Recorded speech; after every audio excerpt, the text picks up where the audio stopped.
Dans mon application commerciale, sous ClickSense, je dispose de 3 indicateurs principaux que je souhaite analyser, à savoir la marge, le chiffre d'affaires et la quantité. Ici, plutôt que d'avoir 3 feuilles différentes ou 3 objets différents, je vais utiliser une variable input qui me permet de choisir l'indicateur que je souhaite analyser et de regrouper tout ça sous un conteneur. Comment réaliser cela sous ClickSense? Dans un premier temps, je vais créer une variable. Cette variable va me permettre de spécifier la valeur par défaut qui sera présélectionnée quand je rentre sur la feuille. Donc ici, par exemple, je peux lui mettre marge, ou CA, ou quantité, mais une seule valeur. Et je donne un nom à cette variable, donc ici c'est un nom arbitraire, je vais choisir vchoix, puisque c'est un choix utilisateur. Je valide avec le crayon et je ferme.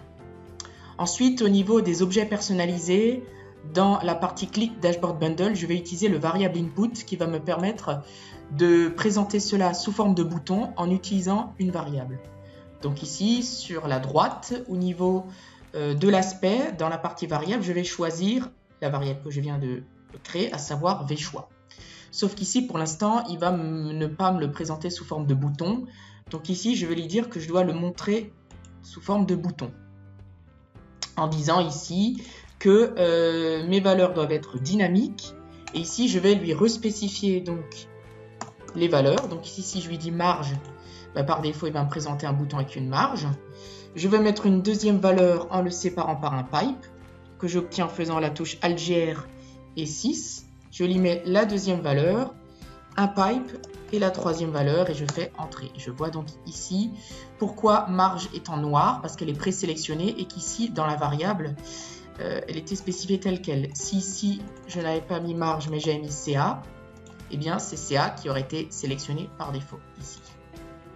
Ensuite, donc une fois que mon variable input est créé, donc je vois très bien ici que l'utilisateur pourra basculer de l'un à l'autre.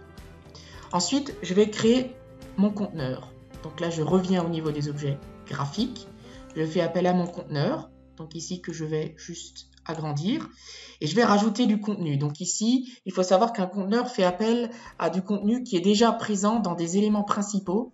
Donc ici, moi, en préalable de cette vidéo, j'ai déjà créé 3 visualisations que j'ai implémentées au niveau des éléments principaux. Donc ici, un tableau de CA, un de marge et un de quantité. Alors après, bien entendu, si vous voulez aller modifier spécifiquement un objet, vous le sélectionnez, vous passez en édition et vous retrouvez sur l'objet en question avec la possibilité de changer le nom de son élément, d'aller changer les dimensions, les mesures, de changer la présentation, etc. Donc ici, c'est déjà créé. Au niveau de mon conteneur, je vais donc ajouter du contenu. Et je vais retrouver donc les 3 éléments, à savoir le tableau de chiffre d'affaires, mais aussi le graphique de marge et le graphique de quantité. Sauf que vous voyez que pour l'instant ici, les 3 onglets sont présents et ne répondent pas au choix utilisateur.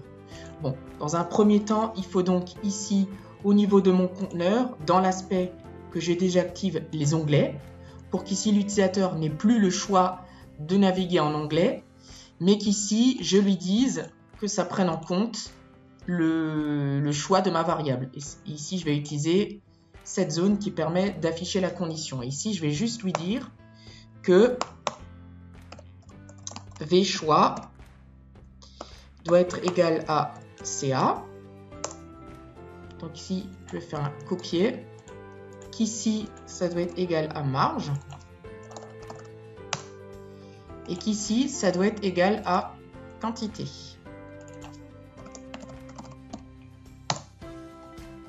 Voilà, maintenant, du coup, quand je choisis marge, ce sera le tableau de la marge, le graphique, pardon.